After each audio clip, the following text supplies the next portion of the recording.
So we are now officially launching this event. Excellencies, dear colleagues, welcome to this event presenting a legal brief developed by the International Union for Conservation of Nature, or IUCN, on the need to include a specific article on biodiversity in the future plastics treaty. This session, organized in the framework of the Geneva Big Plastic Pollution Dialogues, will provide a platform for stakeholders to discuss the importance of addressing biodiversity aspects in the treaty itself. The dialogues are organized by the Geneva Environment Network in collaboration with the Basel, Rotterdam, and Stockholm Convention Secretariat, the Center for International Environmental Law, the Global Governance Center at the Graduate Institute, IUCN, Norway, Switzerland, the Forum on Trade, Environment and the SDGs, known as TESS, and the University of Geneva. The third series of dialogues kicked off after the adoption 2 years ago of a historical resolution at the United Nations Environment Assembly, setting up the path to a global treaty to end plastic pollution. The Intergovernmental Negotiating Committee to develop this international legally binding instrument that was set up following the adoption of the resolution will meet for its fourth session, referred to as INC4, in April in Ottawa, Canada. So taking place during the intersessional period ahead of INC4, today's dialogue is co-organized with IUCN and its World Commission on Environmental Law.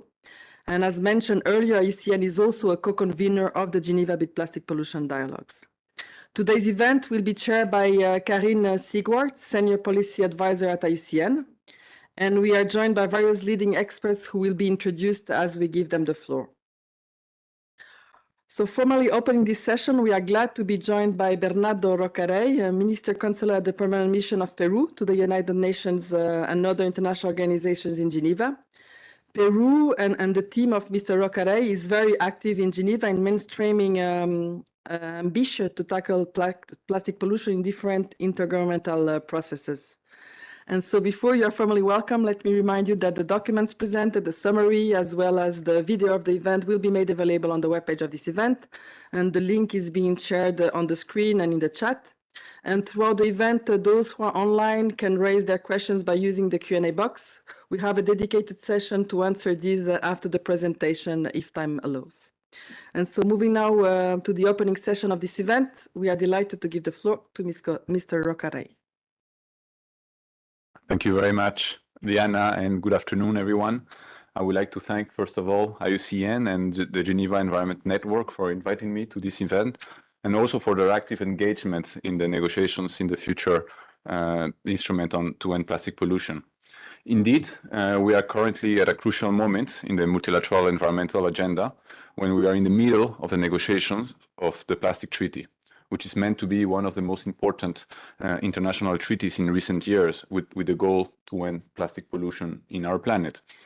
We have all seen the pictures or read the news about how plastic pollution is affecting the biodiversity. Turtles entangled in plastics, or dead whales and dolphins stranded on the beach with their stomach full of plastics. The impact of plastic pollution seems clear with those images. However, the contamination of aquatic environment by plastic, including microplastic, has become an even major threat to biodiversity that we are not able to completely grasp. We are unaware of the full extent of the impact on biodiversity, particularly beyond the marine environment, and only recently we are beginning to discover the extent of the impacts of plastic pollution on biodiversity. In Peru, for example, the country where I'm coming from, the results of recent investigation on Andean condors, which is a very emblematic vulture in South America, have been more than worrisome, because plastic was found in their bodies, despite a large extent of these birds inhabiting the highlands of Peru and protected natural areas, relatively far from human population and therefore far from rubbish dumps. Another example, in the Amazon basin of Peru, microplastics were found in most of the 15 commercial fish species sampled in local markets in the city of Iquitos, in the heart of the Amazon rainforest. As a last example, recent studies in Australia have shown that in populations of marine birds that consume plastics lead to widespread scar tissues, and scientists coin a new term to describe their disease state, which is plasticosis. We know today that microplastics are found in our bloodstream, but we still don't know the real impact of this on our health. It would be very likely not have a positive impact. And this is also happening already in different species of animals. And we are still not understanding in its proper dimension the impact of the chemicals and other additives included in plastic that can end up in the environment, in our bodies, and in the whole areas of species of flora, fauna, and fungi. In this regard, the future treaty on plastic pollution needs to address all these challenges that impact biodiversity, which also result in the end in an impact on all of us. The treaty needs to address legacy plastics in the ocean, which is the most visible impact on biodiversity. But it also needs to address more specific topics, like what we are going to do with the fishing gears we produce, microplastics, and how to prevent its leakages. We need to consider also a ban on short-lived plastics, more commonly known as single-use plastics. And the plastic treaty should include a mechanism to regulate those chemicals of concern, among several other issues. We obviously need to start producing and consuming less plastics. All these areas need to be included in the future treaty with ambitious measures in order to address the impact of plastic pollution on biodiversity. It is also important to further develop scientific information on the linkages between plastic pollution and the chemical components of plastics and their impact on human and the environment, including biodiversity. There is a lack of information on the human health and environmental health consequences of the chemicals used in plastic, especially when the plastic product is improperly disposed or otherwise result in pollution. It will also be very important in the future treaty to establish a meaningful dialogue and synergies with other forums, for example, with the Conference of the Parties on the Convention on Biological Diversity and the United Nations Framework Convention on Climate Change, in order to address the interconnection of the triple planetary crisis. Next month, the fourth meeting of the INC will take place in Ottawa, and the international community will discuss the revised Zero Draft, and we are looking forward to meaningful discussions which include different options of measures to tackle the plastic crisis. Last but not least, I would like to highlight the need of increasing public awareness of the importance of effectively addressing the harmful implications of plastic pollution, including on biodiversity. We must capitalize the available political will and momentum we are seeing in different international fora to address the challenges posed by plastic pollution as one of the defining issues of our times. Finally, I would like to thank again IUCN and the Geneva Environment Network again for organizing this event, and I'm looking forward to hear about IUCN proposal for a specific article on biodiversity aspects in the future plastic treaty and the fruitful debate that we will all have today. Thank you very much.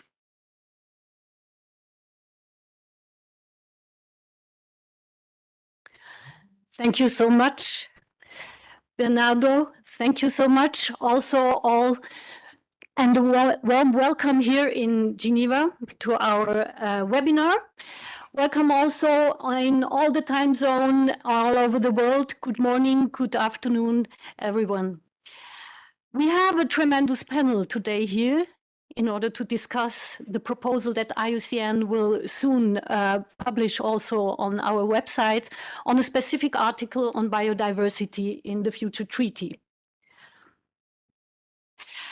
Our panel today, or the agenda today, where I have the honor to lead you through, will first start with some introduction to this proposal by myself from IUCN.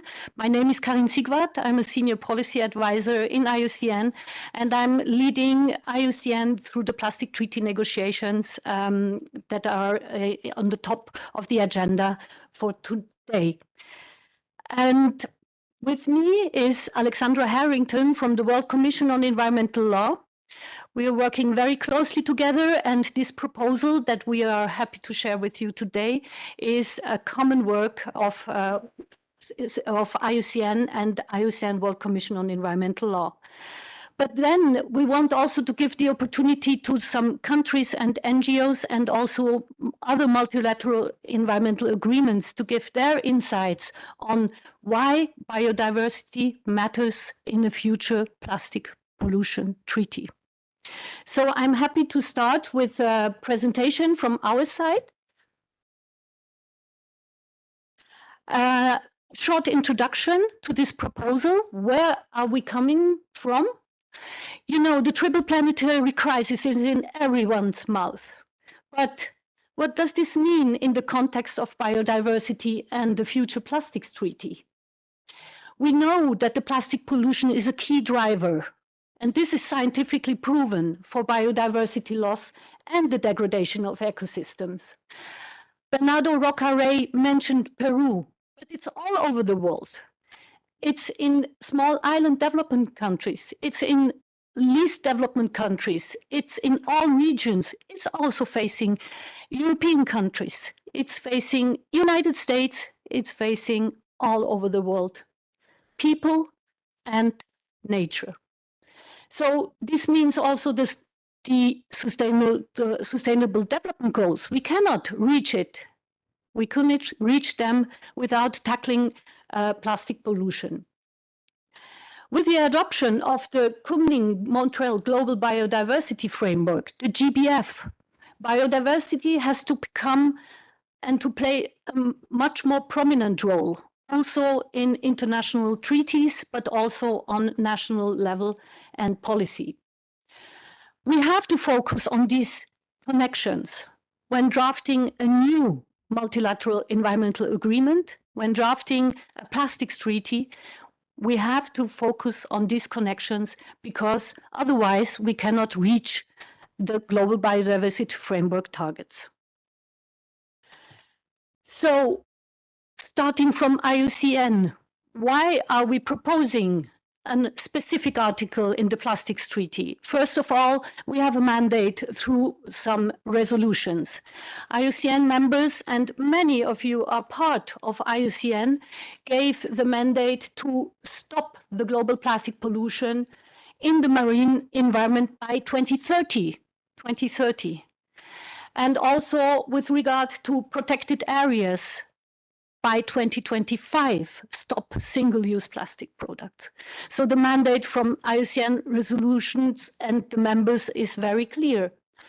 And IUCN has also a huge project experience on the ground. You find here some references, both resolution, policy side, but also the project work show and underline the strong connections that plastics production and use has with nature conservation and biodiversity, and especially also people. So what is important is the alignment with the global biodiversity framework. This is a focus where also a future plastic treaty has to be aware of it. It has to be aligned with what the global biodiversity framework is asking for. We have new instruments, like mentioned here, the High Seas Treaty, but also the Global Chemicals Framework and the WTO World Trade Organization's Plastic Pollution Dialogue that are addressing biodiversity interlinkages in their work and also in their legal frameworks. Not later than February 2024, the UNEA 6 had put a strong focus to address these interlinkages and asked many of the chemicals, waste and pollution related agreements and treaties to align themselves to the global biodiversity framework targets. And last but not least, this year we will have the Rio Convention Conference of the Parties. This is also the opportunity, this whole, to have a closer look how the future plastic treaty could be more coherent and commit itself and contribute itself to achieve the sustainable development goals and also the global biodiversity framework targets. So the revised zero draft and IUCN's proposals. I want to take a step back to INC2 when Ambassador Metso Quadra said at the end of INC2, quoting Victor Hugo, he said, "It is sad to think that nature speaks and human beings do not listen." We had from IUCN, and this is, you see on the slide on the right side, we made a screening, a word counting of all the INC documents, submissions, statements that member states and NGOs and international organizations put in, and counted the word biodiversity in these documents. You see it, it's very small, it's a little dot in the whole wording of not only the revised zero draft, but in all over the documents.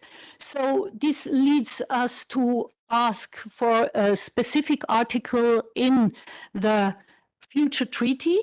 We would propose, and my colleague Alexandra Harrington will allude a little bit more on the content of this article. We would propose that it follows the article that's so far proposed on health aspects and would be called biodiversity aspects. It would be in part 4 and article 8 ter on biodiversity aspects. Finally, my last slide, why is this important to have a standalone article in the future treaty? Normally you find these interlinkages in preambular text, for example. But here we are at the very crucial moment, as Bernardo Rocaré also mentioned, we have a new multilateral environmental agreement that is coming. So we are standing on a new area also from a legal side. Perhaps these 3 bullets or arguments are sound very made from a lawyer. It is. But behind every bullet, you find something that is very important for the countries, for the national implementation also in the future, and will bring forward circular economy solutions on the ground that are taking nature and people as an ally. Most importantly, a biodiversity article will also facilitate the integration of science-based information and on the participation of indigenous peoples, of women, of youth, of informal sector, also formal sector, businesses, especially small and medium enterprises. Because that's where the biodiversity community already has a lot of experience, and it's the time to bring this in a future plastic treaty. Now I would hand over to Professor Alexandra Harrington, who would give you some insights on the content of this article. It's important to say also we will publish this brief with the article by tonight. We will translate it in Spanish, French, and Portuguese also, so that it's available pretty ahead of INC4 for your consideration. So Alexandra, you have the floor. Thank you very much, Corinne. May I grab the clicker? Thank you. Thank you. It is a true privilege to be here today, to have all of you in the room, all of you online, to join us. And I feel as if I'm lifting a curtain. I feel as if I'm unveiling, because finally we get to unveil what this proposal is. So I shall get directly to it. I would just like to make 1 or 2 points in the beginning. I apologize for the condensed font size. It was a little bit necessary, but hopefully you will all have a chance to look at the slides and our publication as well. To kind of continue on from what Corinne had pointed out, first of all, this is a proposal for a standalone provision in the treaty. It is not meant to replace the very important areas that we'll hear about from other organizations on this panel, where there could be room for additional references to biodiversity. It is only meant to be a standalone provision. It is not meant to say this would be the only place in the text that biodiversity would be referenced. And indeed, as Corinne pointed out, it is very important that we have more than only a preambular reference to biodiversity to reflect the true impact of plastic pollution. The other thing that I think it's very important to stress here is that many times we certainly hear in our work a question arising as to why do we need a biodiversity reference? Why do we need a biodiversity article or even language when there is the language of environment? And isn't that sufficient? And I think what we certainly have heard articulated so far, what we know from scientific information, what we know from the development of the Convention on Biological Diversity and other legal treaties is that that is not sufficient. And indeed, we saw last week from the Inter-American Court of Human Rights a statement in the La Arroya case that the concept of environment does include biodiversity, but that biodiversity and ecosystems are indeed their own entities and need to be preserved and presented and protected in a way that recognizes their own intrinsic value. So for this reason, we are offering our proposed language. And I will not, in the interest of time, walk through every provision. What I would, however, point out is that we have broken this into two sections. In section 1, what we have are proposals for commitments for state parties to take in the internal national development of their own strategies and programs that look to identify the impacts of biodiversity and the connections between biodiversity and plastic pollution across a wide range of biodiversity. So not only species, not only some of the more perhaps endearing or perhaps enduring images that we see, for example, the turtles, etc., but for the entire aspects of ecosystems and biodiversity within each country. We then also see the idea of using education and using science and incorporating this in a way that would advance knowledge of plastic pollution as well as knowledge of the connections with biodiversity, and more profoundly, the idea of understanding what impacts our actions have on biodiversity per se. And then we also have in C and then also in D, which I will move into, the idea of facilitating laws on plastic pollution at the national level and their rules and regulations that reflect biodiversity concerns, and vice versa, laws on biodiversity that reflect plastic pollution concerns. So it would be a reinforcing and mutually enforcing activity.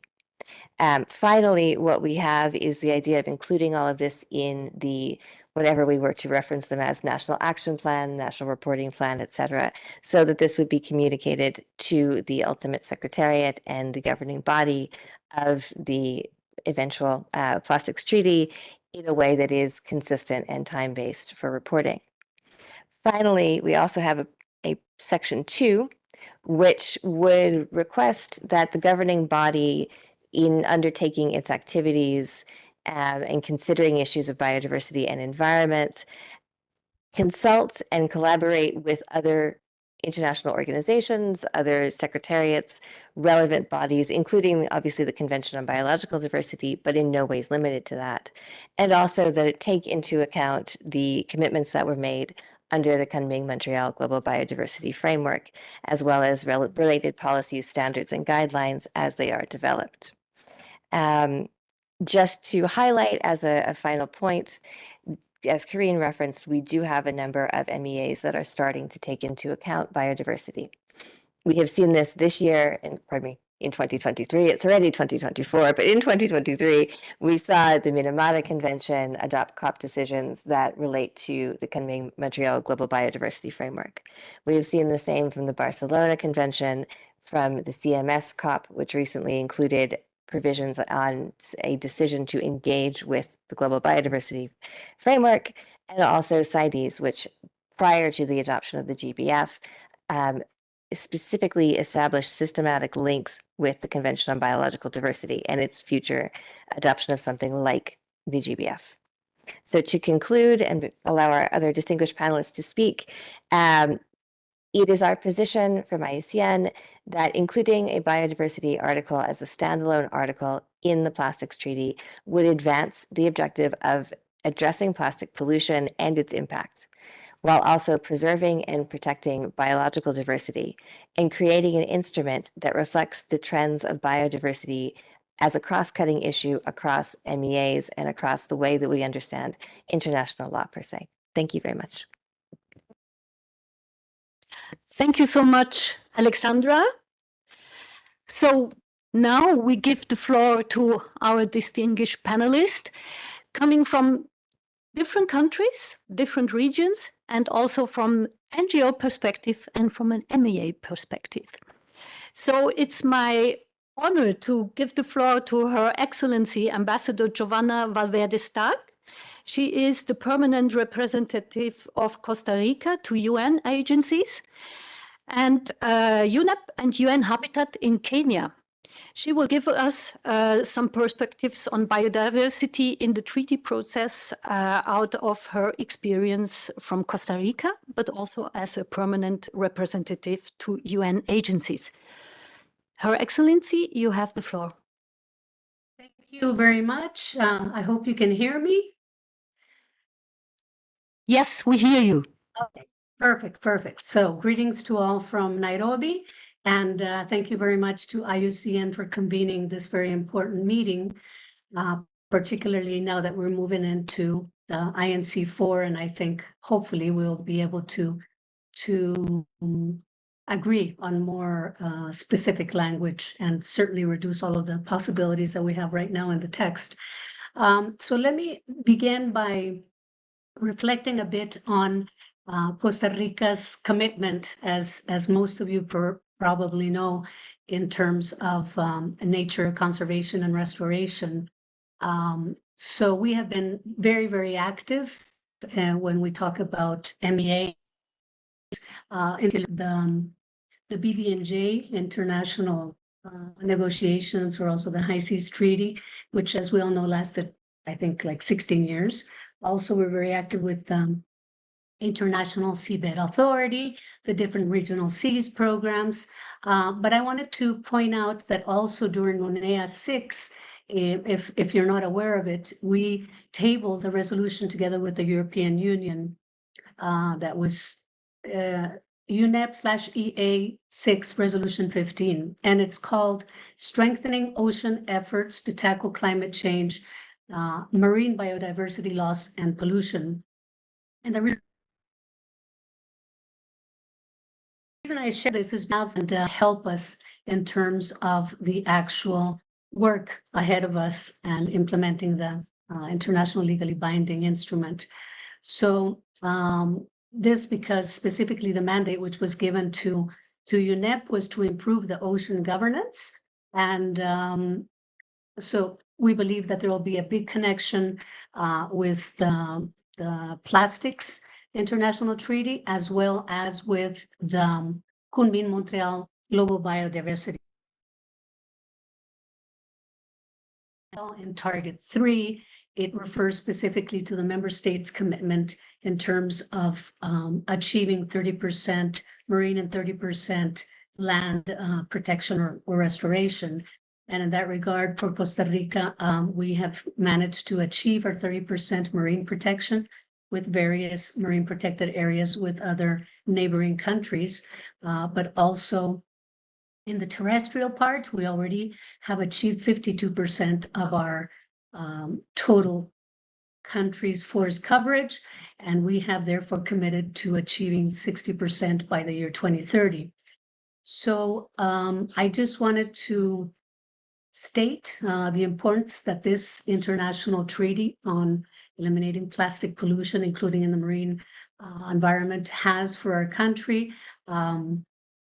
As you know, there are many different sectors, very many perspectives, not only NGOs, but academia and private sector in particular. So it is a very complex treaty to, we hope, achieve a balance whereby all parts can agree on something, because otherwise, if this treaty at the end of the day is not ratified by the different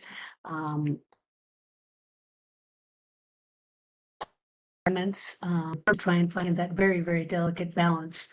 I think we can also take a lot of the things that were agreed to in the Kunming-Montreal GBF, and that can be perhaps incorporated in the text. So I thank you for this invitation to specifically hear from IUCN where and how your language proposals for biodiversity would be the right place in this international legally binding instrument. So I'm here actually more to listen to you, and together with my dear colleague Bernardo Roca from Peru, that we will be there in Canada, and perhaps start thinking about the strategies on how we could somehow achieve this goal of incorporating this kind of language in the treaty. So thank you very much. Thank you so much, Her Excellency. And yes, for sure, it will be a balanced outcome that we are looking for.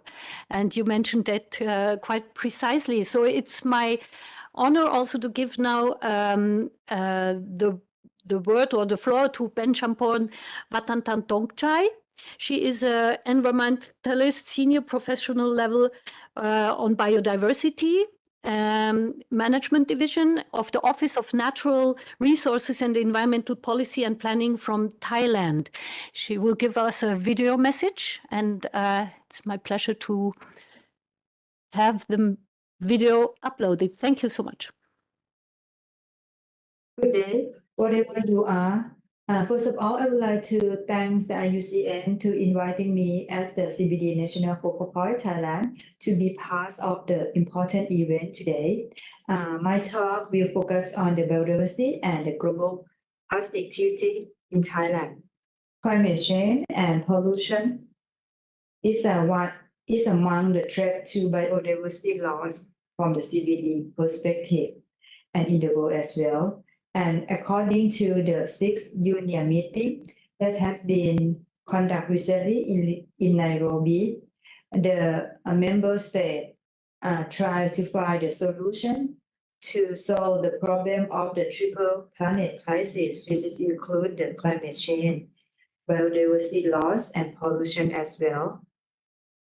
Specifically from the Kunming Global Biodiversity Framework that has been adopted in the COP15, specifically in the Target 7 under the Biodiversity Plan, is encourage the members to reduce the pollution risk and the negative impact of pollution from all sources by 2030.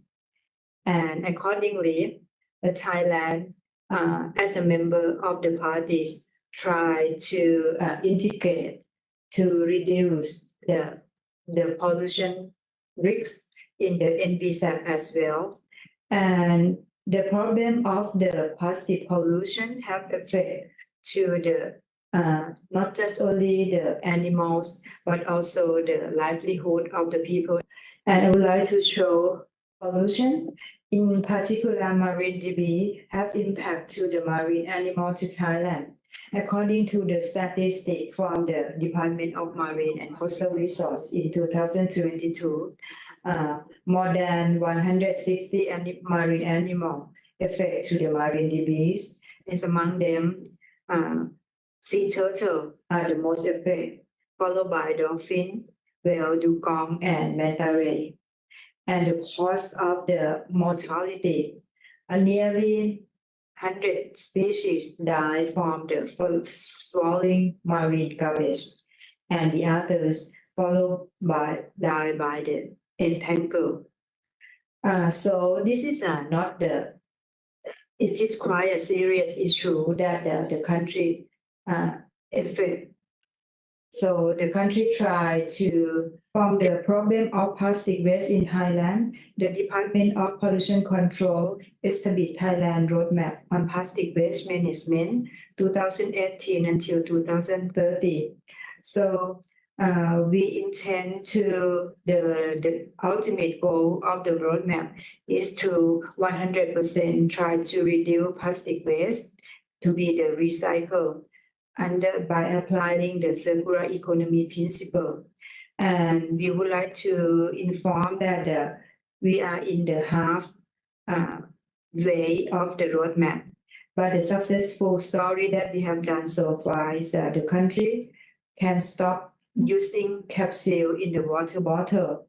And also the country adopt the Bangkok 3D Declaration on combating marine disease in the ASEAN region, which is cooperate with the ASEAN member state to do so.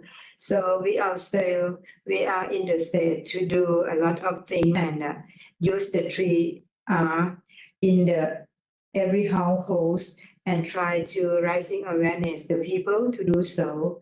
So as mentioned earlier that we aim to reduce the plastic waste to reduce the plastic waste as much as we can that because this one is an impact to the not just only the biodiversity but also the people livelihoods as well. That's all the brief of my talk today. Thank you very much. ขอบคุณค่ะ Thank you so much, Benjamapon Watantongchai.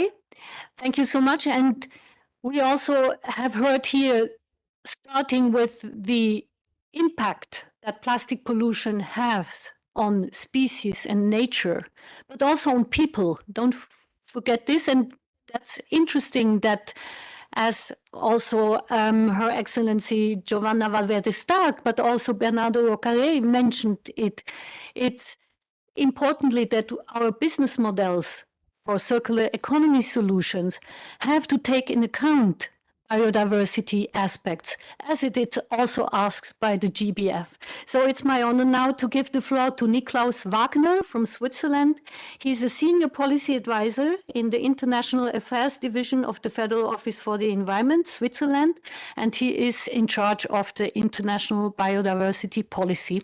Niklaus, you have the floor. Thank you so much, Karin. Can you hear me?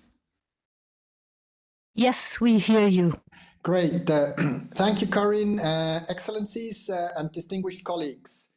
I would really like to thank the organizers, but also IUCN to invite me to this important panel. And also thanks to all the colleagues and Excellency, the ambassador for the really important comments and inputs that I followed closely today.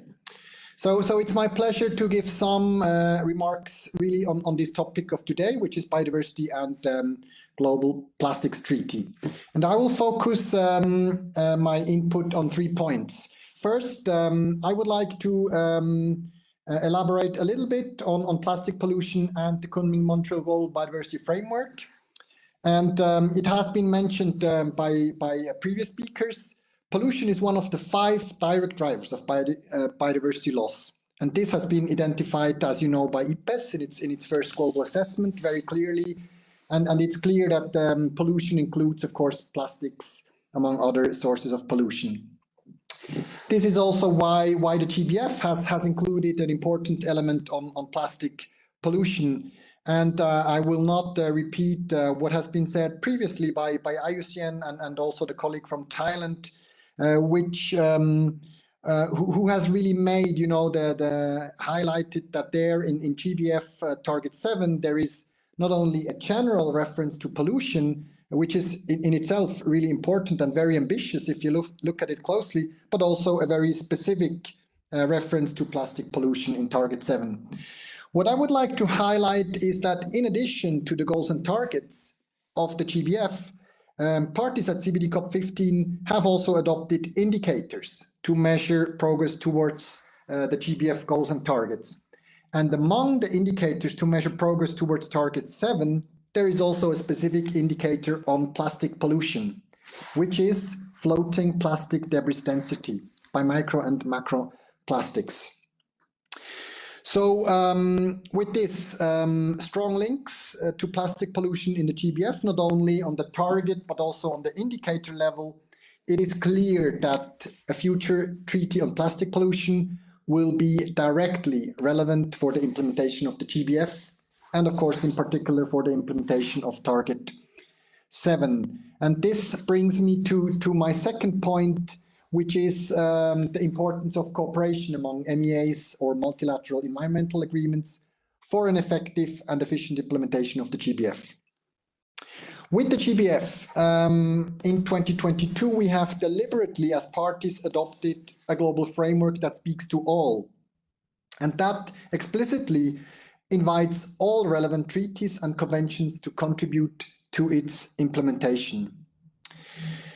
And we very much, as Switzerland, welcome this invitation to other treaties to contribute to the GBF's implementation, as cooperation among MEAs is, as you may know, a priority for Switzerland for many years. And this is also why Switzerland has hosted the Bern 3 conference that took place just in January of this year. And the Bern 3 conference was organized by UNEP and brought together representatives from parties and secretariats of 16 relevant conventions and treaties, including representatives from the BRS conventions and also from Ramsar Convention. And the aim at the Bern 3 conference was really to discuss on an expert level ways on how all these relevant conventions and treaties can contribute very concretely to the implementation of the GBF. Just to highlight options that were discussed, and maybe just one example is one option is, for example, the importance of a standing agenda item on the contribution to the GBF at all COPs of the relevant conventions and treaties other than the CBD. And there are many other options that were discussed in Bern on how to strengthen cooperation among the relevant treaties and conventions. And for us, it is very clear, that the conclusions from the Bern 3 conference will also be relevant for a future plastics treaty. And I therefore invite you all to read, the outcomes of the Bern 3 conference. And you can find the briefing by UNEP for UNEA 6 on the Bern 3 conference at the UNEP webpage. And there very soon will also be a conference final report by UNEP with all the detailed results of the Bern 3 conference. And this brings me to my last and third point on now the implications for a future plastics treaty. In our view, it is clear that independent of an explicit reference to biodiversity in the future plastics treaty, it is clear that a future plastics treaty will be very relevant to the achievement of the global biodiversity targets, and in particular to address one of the major drivers of biodiversity loss, which is pollution, including plastic pollution. And for this, cooperation by a future plastics treaty with other biodiversity-related conventions, including the CBD, will be critical in order to contribute not only to the effective and efficient implementation of the GBF, but to contribute to an effective and efficient environmental policy regime in general. So I'm looking forward to other comments, and we'll stop here for the moment, and thank you very much. Thank you so much, Niklaus. Thank you so much. And you pointed it out, cooperation and coherence between different conventions and treaties is key. It was the UNEA 6 major issue that was discussed there. And the Global Plastics Treaty, in our opinion, is the chance also to address these connections between biodiversity and pollution-related obligations, commitments, and voluntary approaches from the very beginning on by drafting the text. And this is also important regarding the implementation, the projects, the national laws, the national challenges on the ground. And so it's my honor to welcome now on the panel Catherine Weller and Catherine Norris from Fauna and Flora. Catherine Weller is Director of Global Policy, and Catherine Norris is a Program Officer, Marine Plastics. They will give you some insight from a very active NGO, if I may say so, on the ground for biodiversity issues, and showcase a little bit what does this mean if and when a future plastic treaty would have some biodiversity related language. What does this mean for the ground? Thank you. You have the floor, Catherine. Merci, Claire. Karine. Hello, everybody. Yes, Catherine and I are delighted to join you all today and have this opportunity to add our voice to underscore the message that the issues of biodiversity in the Global Plastics Treaty need to have greater attention paid to them, and that the drafting needs to be strengthened. So we're very glad of this opportunity, and we would also like to emphasize and echo IUCN's emphasis that this topic cannot just be left to the preamble in the text in the treaty. So, as you may know, Fauna and Flora's mission is to work with local conservation partners around the world to save nature. And in many places where we work, saving nature means tackling plastic pollution. And in a moment, Catherine's going to fill you in on some of our projects and some of the messages from the communities we work with that they would like the negotiators of this plastics treaty to take on board. But first, a few general comments. So, stating the obvious, I'm going to begin with emphasizing that biodiversity issues must not be an afterthought in the treaty. In fact, they should be central to the choices that are made. And this means that we need more biodiversity positive language throughout the treaty. As other speakers have emphasized, biodiversity, people and plastic pollution are intricately linked. And so we need negotiators to be listening to and learning from local communities. And this is because in Fauna and Flora's experience, it's the people on the front line who have the best knowledge of what works in tackling local problems. But we also need negotiators to be listening to the scientists, because for biodiversity, it is really important that the treaty only promotes science-based solutions and not wishful thinking.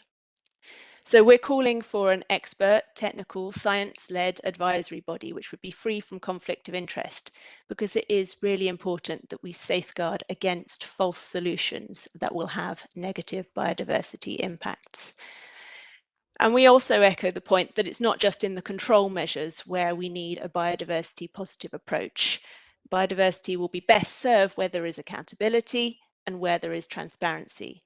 So the approach on implementation in the treaty also has to protect biodiversity.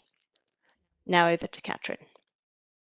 Thanks so much, Catherine. I'd now like to highlight case studies we developed ahead of INC3, which are available on our webpage. These provide on-the-ground examples from Fauna and Flora's regional teams and partners that show the impact plastic pollution has on both communities and biodiversity.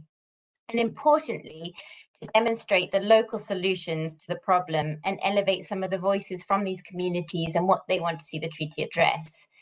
In Cambodia, the team worked with local communities across key marine protected areas, and they've identified 2 prevalent single-use plastic items to tackle: plastic bottles and bags, items frequently found along the tideline of beaches and clogging waterways.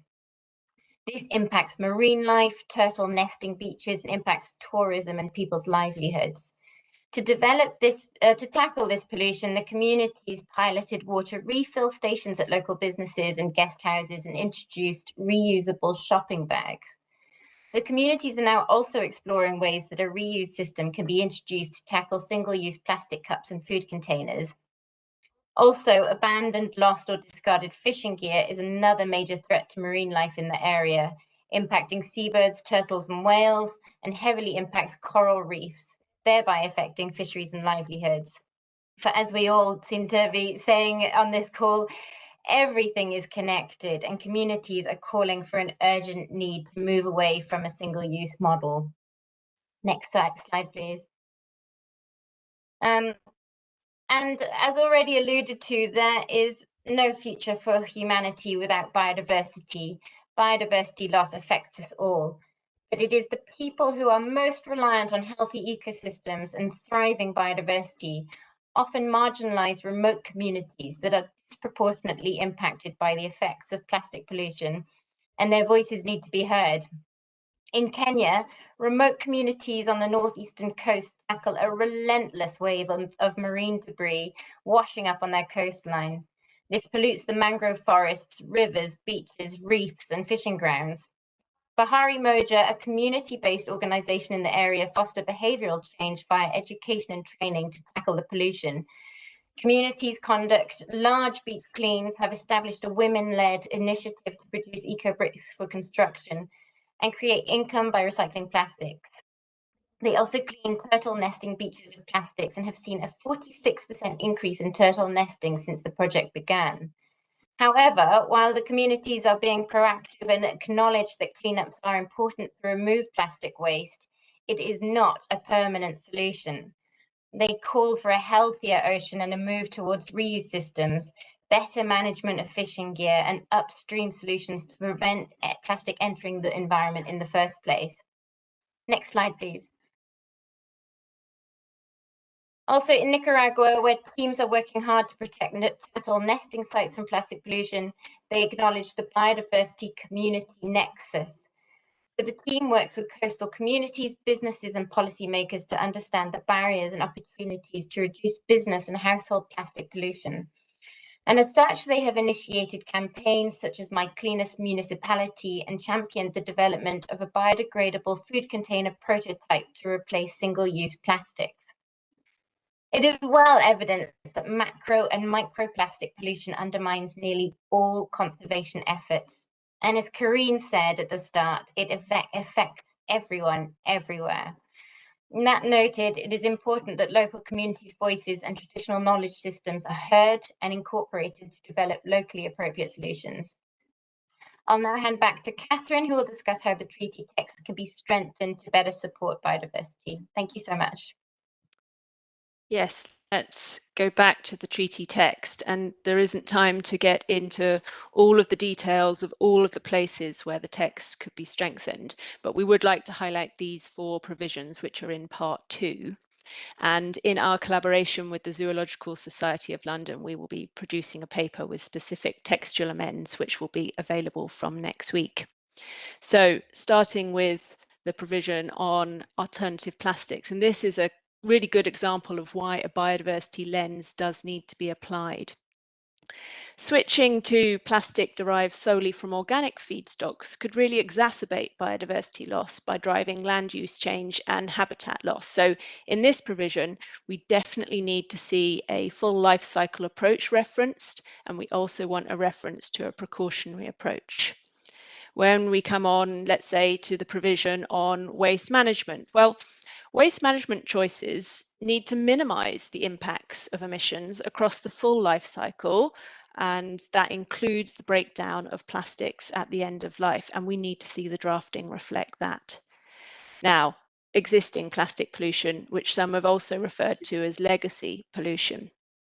If I may speak bluntly, once plastic is in the environment, then retrieval at great scale is impractical and it's rarely cost effective. But that said, any measures to tackle legacy plastic pollution must be locally appropriate and ecologically sensitive in order to prevent further harm to biodiversity. So here we're recommending language that requires that all remediation and removal techniques undergo environmental impact assessments and life cycle analysis pre-deployment. So I think I should close now.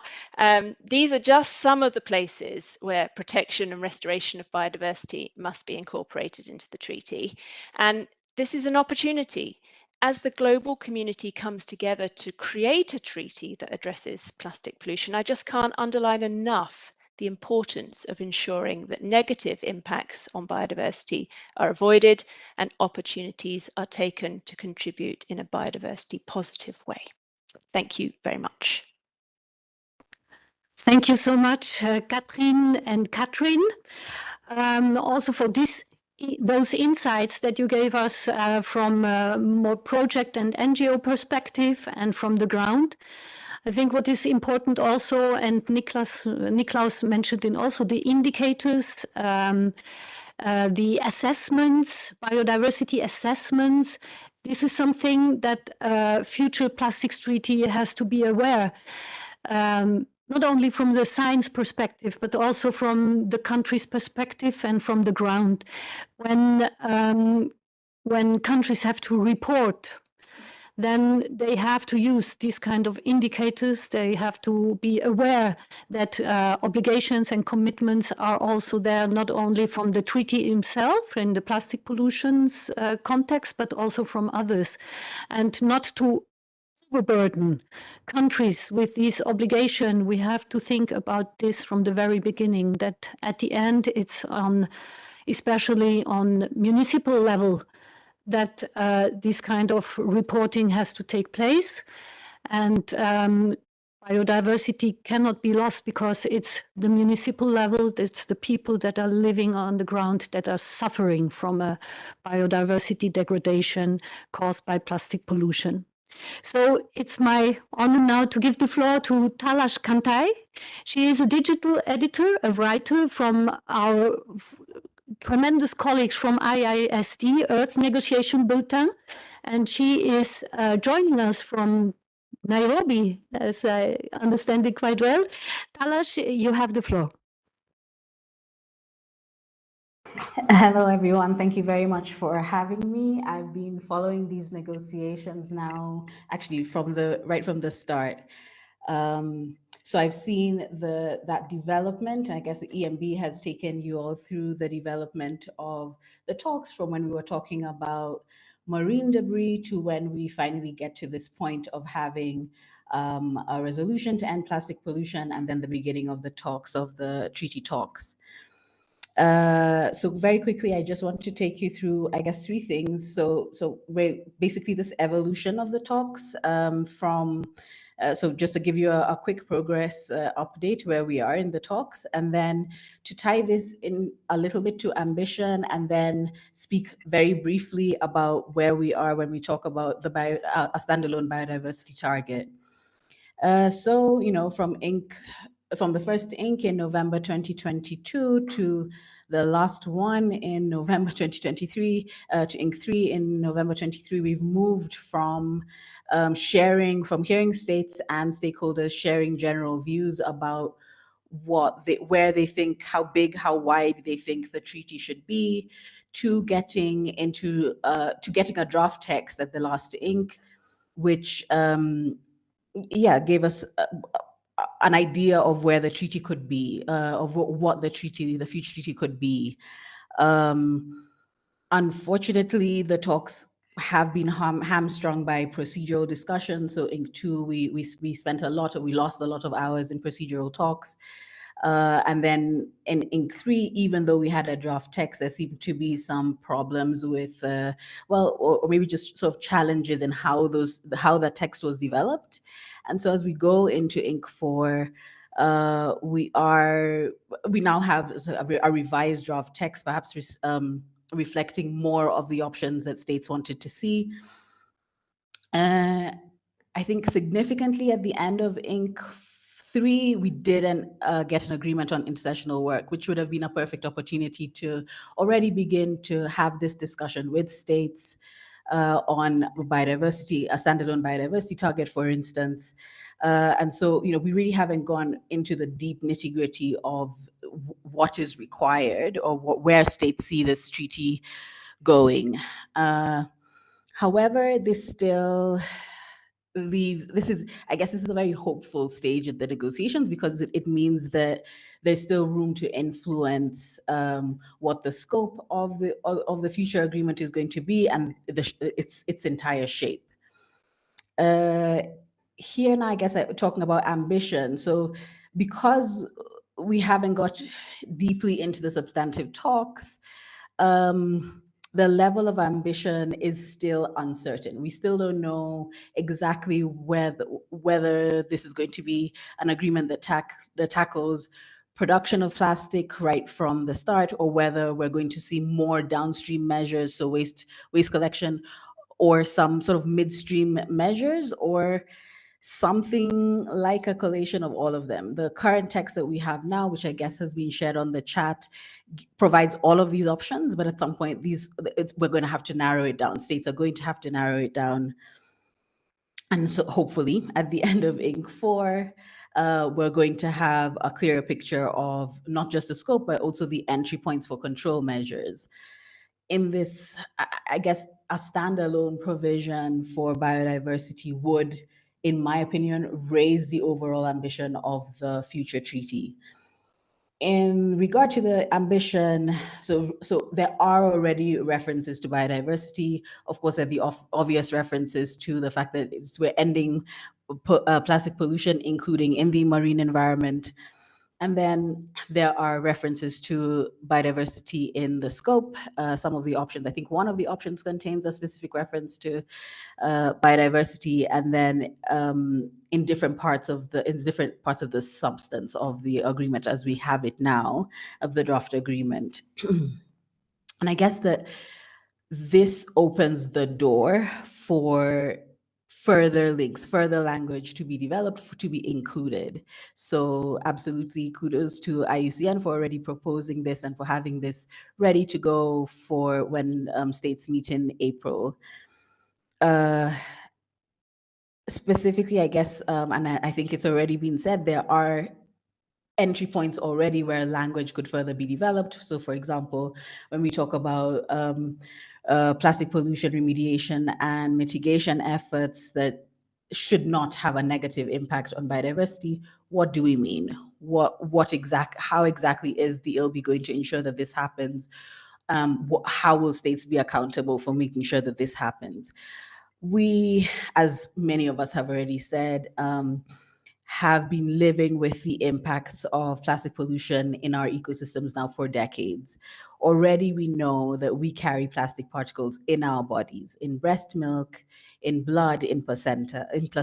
So I guess my question is, how can we ensure that the ILBI provides concrete timelines to enable future generations to live in plastic-free bodies?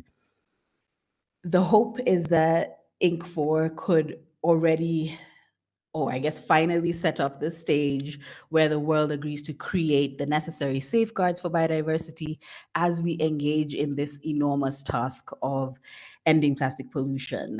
The openings are there, as some of previous panelists have spoken about, and I just hope that the Inc. 4 takes up these the proposal by IUCN, but also other proposals related specifically to biodiversity in the new agreement.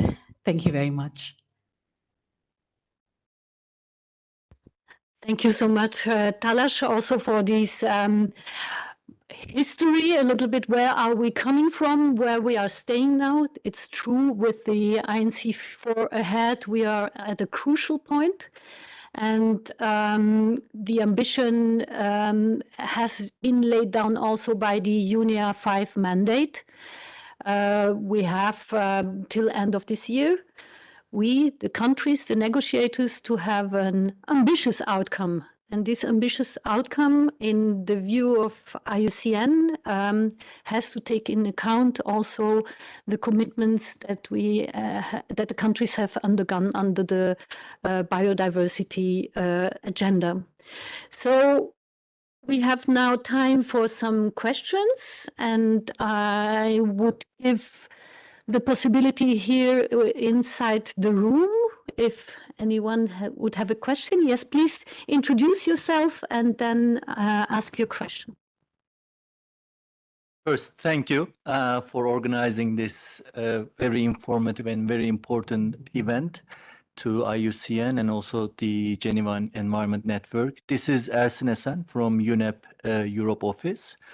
I think you have nicely formulated why this is really needed, and maybe some presenters already mentioned the importance of the synergies across the different MEAs. What I would like to ask you is, you already highlighted the main driver of the pollution on the biodiversity, but as you know, still the science is needed, as the ecosystems are also sometimes solution for the pollution mitigation actions as well, which we usually call it as nature-based solutions. So from your perspective, how do you envisage that the clauses that you suggest would really help us also to identify the scientific side of this perspective, and also how the member states can really collaborate across this area? Thank you so much.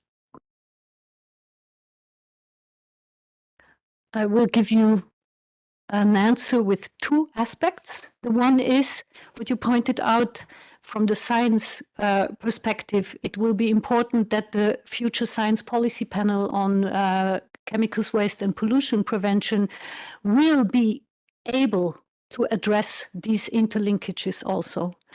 More precisely now, where we see the chance or the opportunity of nature-based solutions is on the one hand by restoration, all handling with the plastic leakage. It will be important, but we cannot sort us out with nature-based solutions through the mess that we have already done.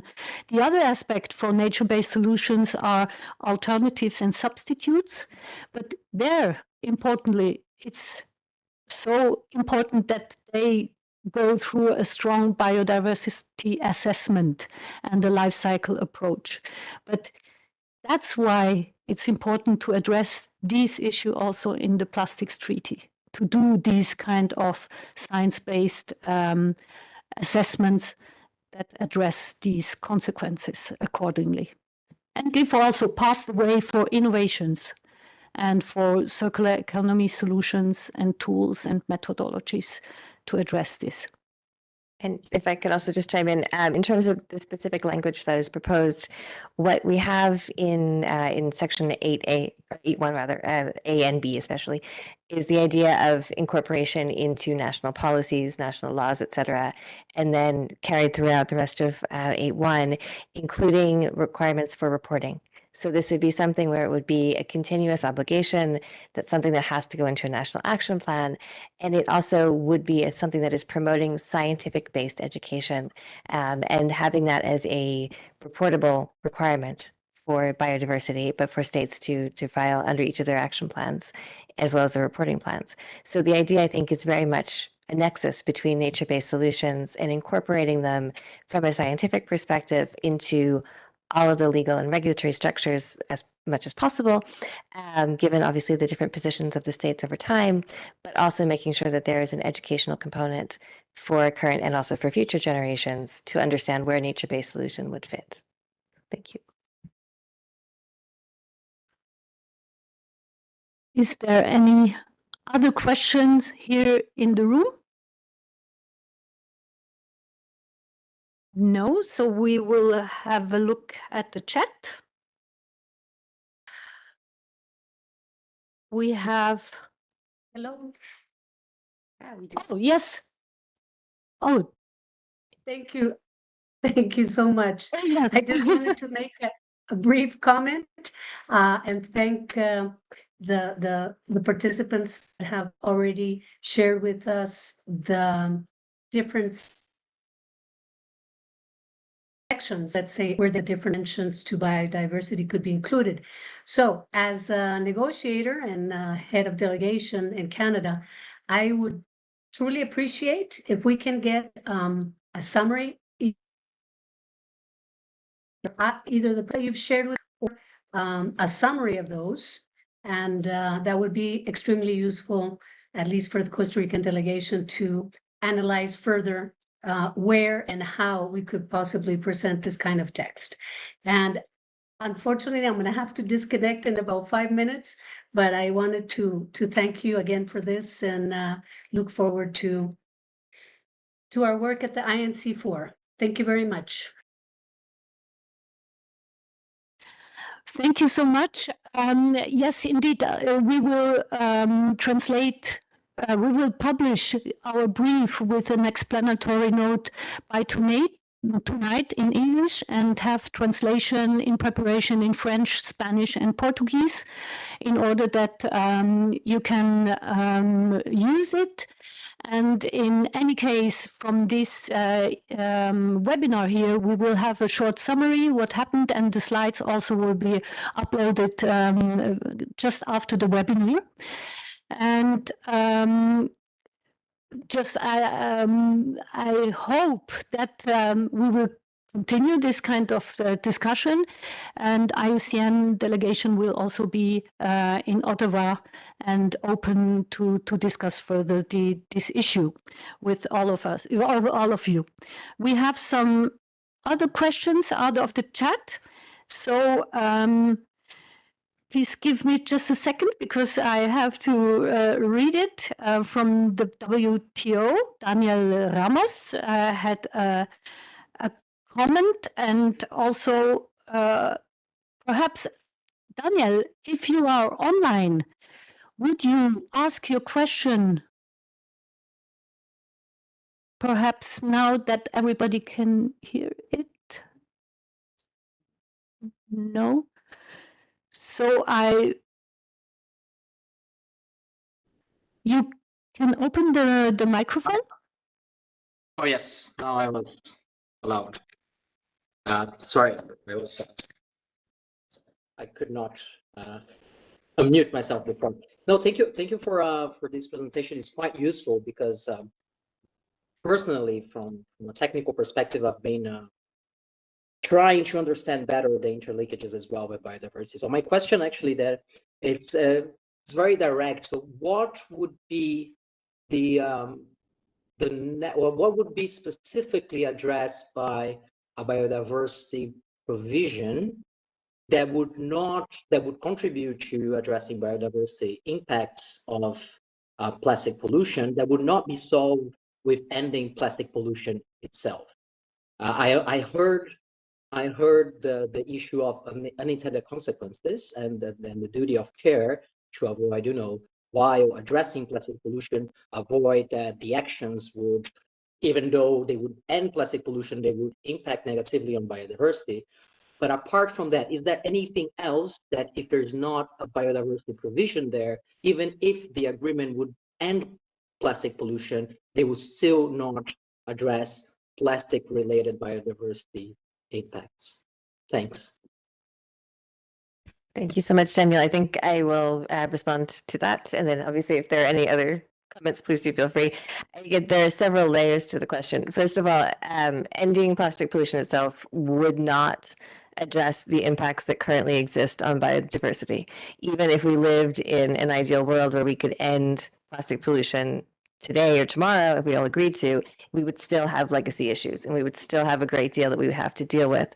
So lacking a treaty that lacks a biodiversity provision would very much be something that didn't address this very core legacy that gets to the fundamental principles of why we are having a treaty to end plastic pollution.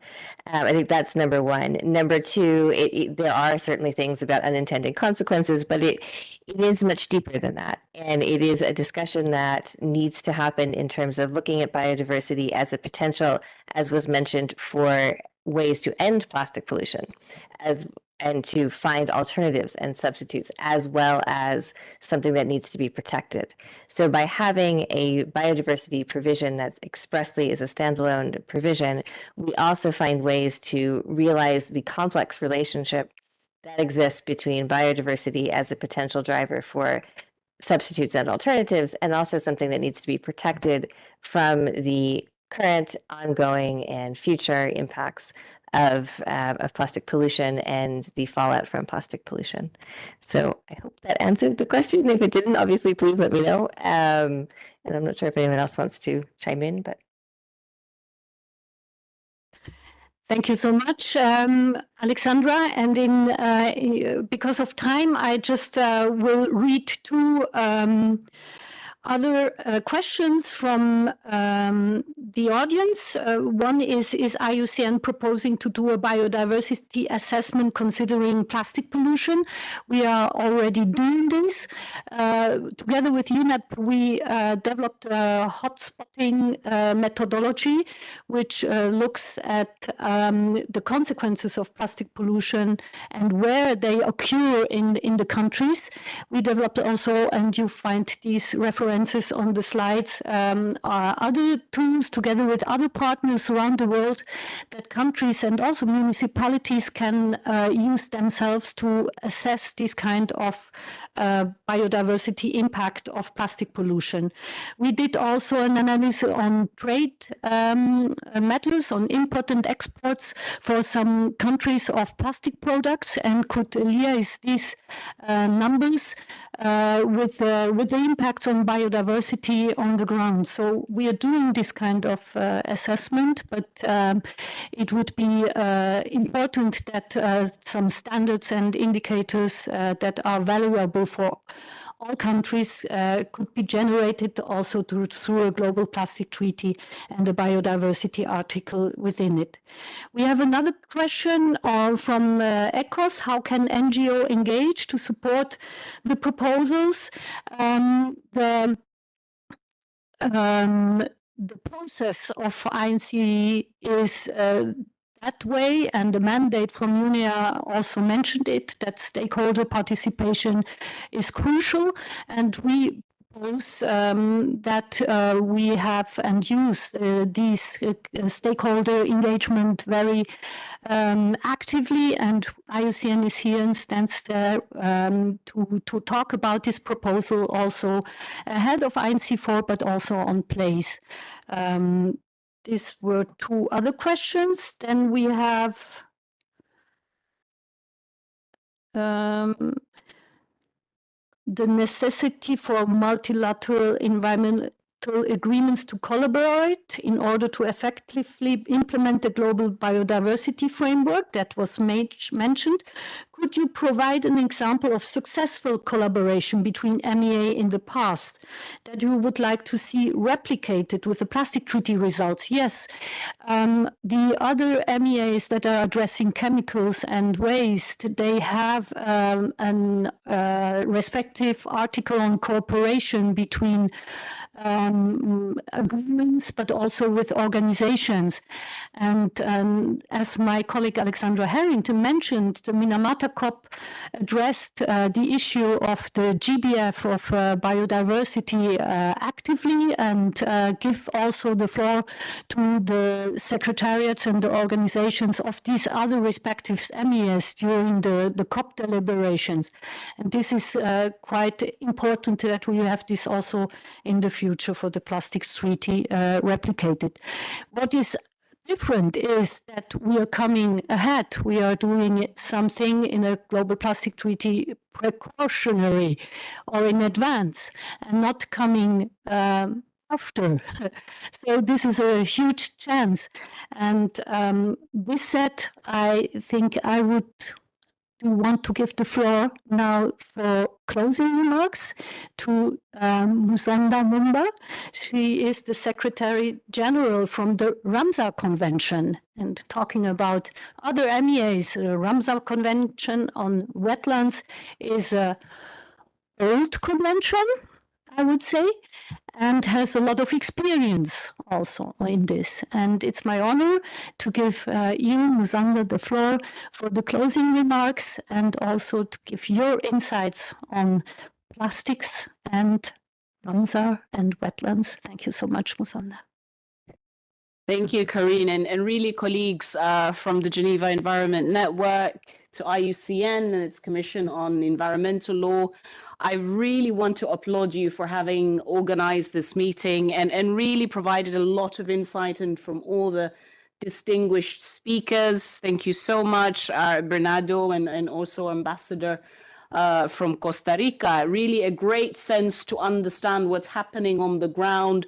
But also, as you've rightly said, Karine, we are the oldest multilateral environmental agreement, born in 1971. And the Convention on Wetlands is also the most experienced treaty, as it were, with 172 countries around the world. And as we all know, the transference of plastics, micro, macro, and nano happens mostly, if not predominantly, through wetland systems. The rivers that are sources from the mountain regions here in the Alps. The Swiss Alps is the birthplace of about 4 rivers in Europe. And we know that downstream, there's also been evidence of micro and nanoplastics through these river systems here in Europe. I saw that example from Flora and Fauna, your example from Kenya. Having worked at UNEP for many years, most of the plastic that washes itself on the eastern seaboard is from Southeast Asia.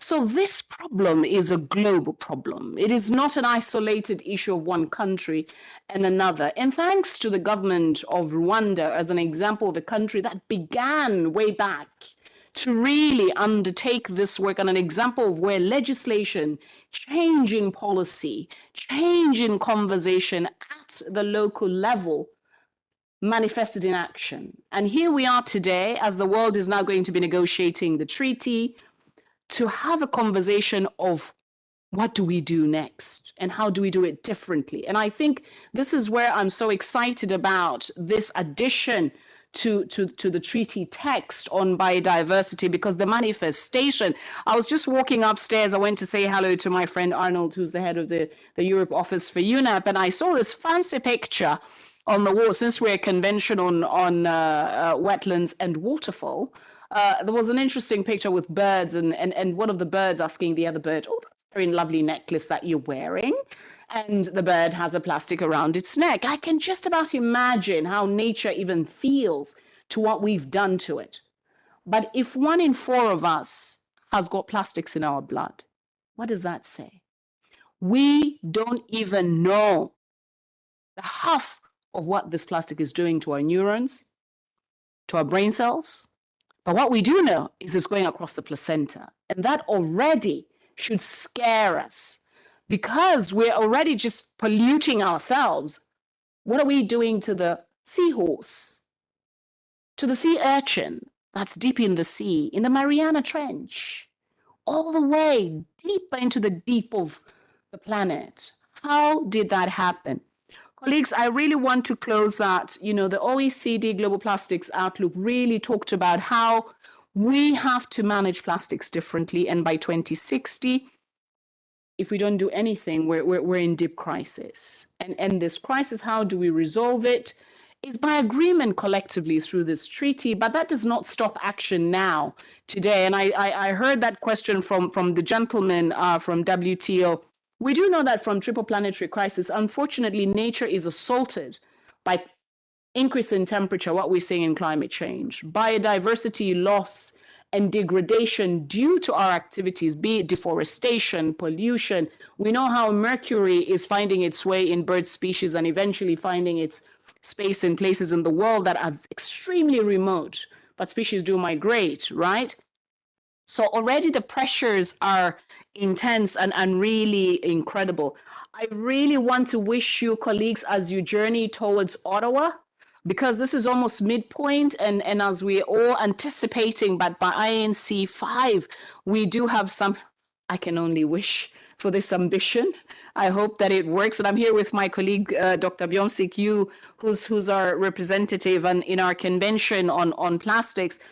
Our 172 contracting parties and partners are very, very keen to see that something is done as we go, particularly in the text, that it's robust, that we do not forget or leave room for some interpretation of sorts. We have to make sure that the element of biodiversity is covered in there. And so I'm really, really looking forward. I'm following the discussions. I'm hoping to be in South Korea, in Busan, at the end of the year, to really see how we bring convergence, because even us as a convention, we are meeting next year for our COP15 in Zimbabwe in July, and the governments, both I think Peru and Rwanda, are already championing discussions around plastics and wetlands. How do we amplify this within our MEA, but even across the MEAs?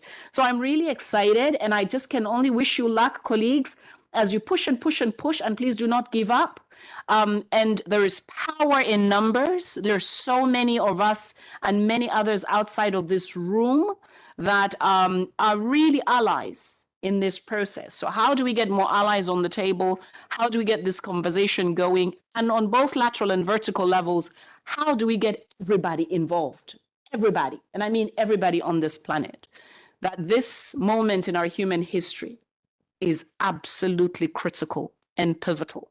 And we have this window to do something, just this window, to do something for us and the very nature that we also depend on. Thank you so much. And Karine, congratulations yet again. And colleagues for really championing, and also to you, Diana, and the team for making sure that you bring these conversations and get us going. Thank you so much. And bonne journée et bon après-midi.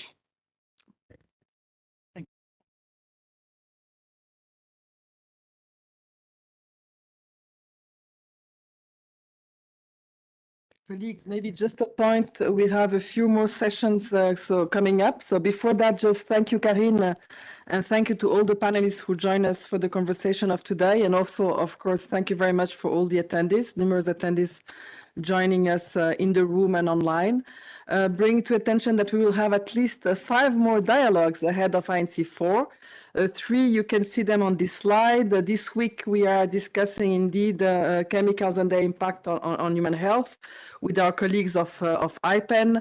After Easter, we will be active with 2 sessions where we are discussing trader-related issues with our friends of the World Trade Organization, but also with another session with the Basel Action Network. And then we have 2 other sessions in preparation. One is going to look at the business and human rights, and a note that the Office of the High Commissioner is preparing for INC4. And another one will be presenting to you the poll that was developed by Greenpeace that they conducted in 19 countries. And the results will be launched at an event that we will host. So stay tuned. There is more happening to brief you ahead of INC4 and prepare you for that important negotiation. Thank you very much. Thank you.